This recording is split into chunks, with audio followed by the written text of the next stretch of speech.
హల్లెలూయా. ప్రియ దేవుని బిడ్డలారా, అకార ఉకార మకార త్రియేకత్వము కలిగిన వాడే ఓంకారం అని ఒక భక్తుడు రాస్తా ఉన్నాడు తన పుస్తకంలో. అకారం అంటే అనాది కాలము నుండి, ఉకారం అంటే ఉన్నవాడు, మకారం అంటే మరణమును జయించిన వాడి లోకములో ఎవరైనా కలరా అని గ్రంథాలను వెతికి చూస్తే కేవలము యేసు ప్రభు అక్కడే. Is the one who can God. He raised from the death. మరణమును గెలిచి పునరుత్థానుడే లేచిన దేవుడు యేసు ప్రభువారు. ఆయన లేచాడు కాబట్టే ఇక్కడ మరణించినటువంటి ఈ భౌతిక శరీరమును ఆయన వచ్చినప్పుడు లేపుతాడు. ఆయన ఆత్మ కూడా అక్కడ లేచి ఉంది. నమ్మిన వారు దేవుని స్తోత్రము చెల్లిద్దాము. అందరు గట్టిగా చప్పట్లు కొడతామండి. హల్లెలూయా. ఆదరణ కొరకు వచ్చాము. కుటుంబము ఆదరించబడాలి. అందుకే వాక్యములో దేవుడు అంటాడు, యెరూషలేములోనే గొప్ప ఆదరణ మీకు కలుగును. ఆదరణ ఎక్కడ పొందుకోలేమండి.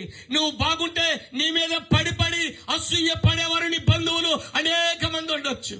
నువ్వు ఒక ఇల్లు కట్టుకుంటే, నీ బిడ్డకు ఒక ఉద్యోగం వస్తే, నీ మెడలో ఒక బంగారం వేస్తే, ఒక కారు కొనుక్కుంటే నీ మీద అసూయ పడేవారు అనేక మంది భూమి మీద ఉండొచ్చు. ఎందుకంటే మానవ లక్షణం అది. దైవ లక్షణం ఏడో తెలుసా?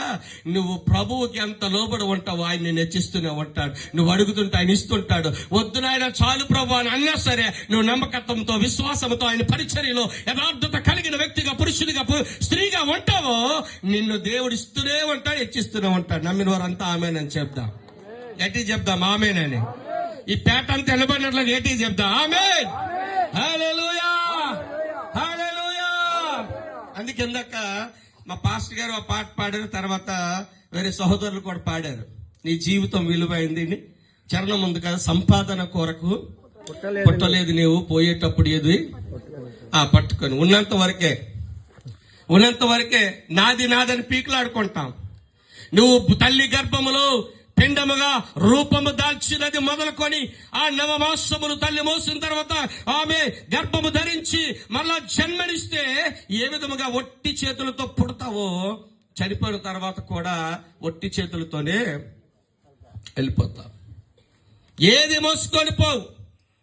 ఒక దినమున బిల్లీ గ్రహం గారు ఎన్నో కోట్ల మంది 120 కోట్ల మందికి సువార్తను అందించిన దైవజనుడు. మ్యాక్సిమం ఒక 3 కోట్ల మందిని ప్రభువును నడిపించి ఉంటాడు.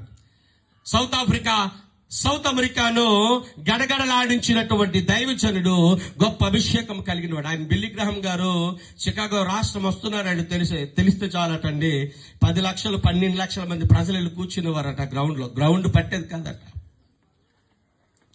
ఆయనకున్న ప్రజాదరణ చూసినటువంటి అమెరికన్ సెనెట్ గ్రూప్ లో ఉన్న ఆ పెద్దలందరూ కూడా ఒకరోజు బిల్లీ గ్రహం గారి దగ్గరికి వెళ్ళి, అయ్యా మీతోని ఒక మాట చెప్పాలని వచ్చాం, ఏంటి చెప్పండి అని అంటే అలా అంటారట, మేమెప్పుడు కూడా 5 years once 5 సంవత్సరాలకు ఒకసారి ఒక ప్రెసిడెంట్ గారిని ఎన్నుకుంటాము.